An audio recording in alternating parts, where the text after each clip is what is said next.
Welcome back to Wisconsin Family, and we are so excited to be here at the J&K Security Solutions Model Smart Home on South Park Street. It is a smart home. There's lots of great gadgets. We're going to talk to those folks later in the show. I look forward to it. Absolutely, but first you should recognize this face. This is John Shear from Trinity Financial. How are you, John? I'm doing great, guys. How are you? I'm good. So now I get all my financial information from you, and I didn't realize what a mess I was until I met you.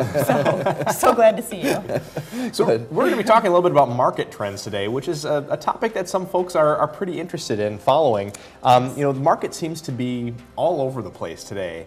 Can you give us some insights as far as what's going on, what's going to be happening in the future, and more importantly, what are we going to do about it? Sure. Well, that's a big question. That's Right. one that's on a lot of people's mind, right? The market's been all over the place, Right. Up and down, especially down as of late. Right. And what's going to happen in the future? That's the one thing that nobody really knows. Right. It's all sort of Jimmy the Groundhog sort of prognostication about things. Right. Yeah. But it helps a lot of times to look back in history, and I brought some handouts here that we can take a look at. When you take a look at what's going on currently, it's the same things that have always happened. Mm-hmm. A lot of what you read in the news is this is the worst start to the year in history in the markets, which is factually true. Right. But if we take a look at this bar chart that I've put together here, Right. the gray bars are the S&P 500 returns each year. That's what happened during the year. Mm-hmm. And those red dots, that's what happened at some point between January and December, the intra-year declines. Okay. So even in those positive years, all those up years, on average, there's about a 14% drop in the market at some time during the year. And so the market now has been down 8 or 10%. I mean, it's been kind of ugly, but it's not out of the ordinary. And so when the news is, the idea is, hey, what do we do now? What's going on? Well, this is what always goes on. Right. And we sort of joke that when people ask for our prognostication, what's going to happen in the market? I say, we don't know because we actually don't, and nobody does. Right. Warren Buffett doesn't know, we don't. Right. But what we should say is, if you take a look at these, there's 36 years on this chart, 22 of them are positive, so that's 75%. Right. And so if you say, 27 of the 36 are positive, so 75% of the time the market's up, and on average there's about a 14% drop. So that's what, it sounded a lot smarter if I said, geez, I think the market's probably going to go down 10 or 15% sometime during the year, because that's what always happens. Right. So there's some predictability just looking at past trends, and you've always talked to us too about, it's about the long term, so not necessarily looking at what's happening right now this month. That's exactly right. But one thing I think that is on people's minds, obviously it's a presidential election year, so does that tend to make things a little bit more volatile or risky? What are your thoughts there? Well, we hear that a lot, and one of the reasons is we want to have explanations for what's going on. And I've put together, I think it's on the next one here, I like to look at the facts.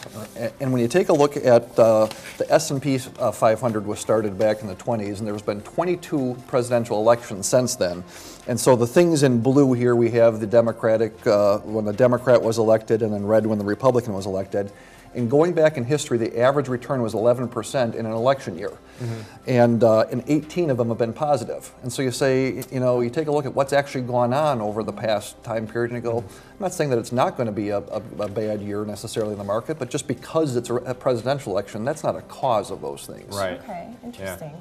And so I guess the question then is, what is? We don't really know what the cause is necessarily. Well, it's a lot of it is the news and people's reaction to the news, and It's not necessarily the underlying fundamentals. And that's a whole different discussion on some of the fundamentals and the economy with things. But a lot of the volatility that goes on is, what happened yesterday when the Fed raised rates, or China did this, or it goes back to Greece years ago and back, and all those things are sort of blips in the road when you take a look at the long-term horizon. That when companies are doing well, the market's going to grow over time, as you say, Jess, on an over time basis, not a short time. Well, that's not what I say. I was just copying you, but thank you for giving me credit. There's definitely though a perception that really I think plays into what people, how the market, what the market trends are. I think it's people's perception kind of plays into that. Well, and then those perceptions wind up causing change, right? Because of fear or feelings of stability. One of the things is that we think we have to know what's going to happen in order to have a successful investment experience, and that's just not true.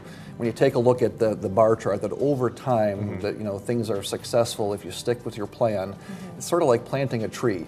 When you plant a tree and it doesn't grow very fast in the first part, so you don't pull up the roots and try and figure out what's going on. You know that, listen, if you water this and you fertilize it, that over time, the same things happen again. It's a very similar philosophy when you're talking investing. Stick with it. Sure, Okay. absolutely. We got about a minute left, but let's talk about oil. So the price of oil is always in the news and impacting stocks. It's hurting stocks, isn't it, or what's happening? Well, yes, it's interesting that back in, back in 2007, the price of oil was getting near $150 a barrel, and that was going to cause gas to go over $5.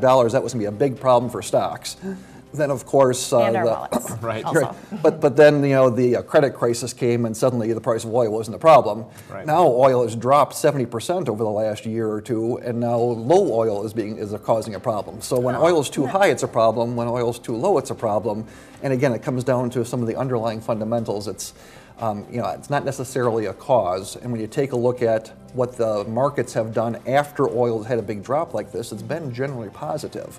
So again, and we're not saying that there aren't underlying issues that could be there, but it's not just because oil is down, driving stocks down. And we've got some information on our website with a few other slides on oil in particular and a few other things that we've been hearing from our clients about questions. I've been hearing this or that, and so people can go there to find out more information. Yeah, and John has a great website, so It's an make sure excellent and check website. it out. Yeah. And I think the conclusion we can all draw from today's discussion is that the market is complex. Yeah, well, and that's stick true. to your plan, right? Have a plan and stick to it. Yeah. That's right. John Scheer from Trinity Financial Planning, thanks so much for joining us. John. Great. Thanks, you guys. And don't you go away. There's more Wisconsin Family coming up right after this.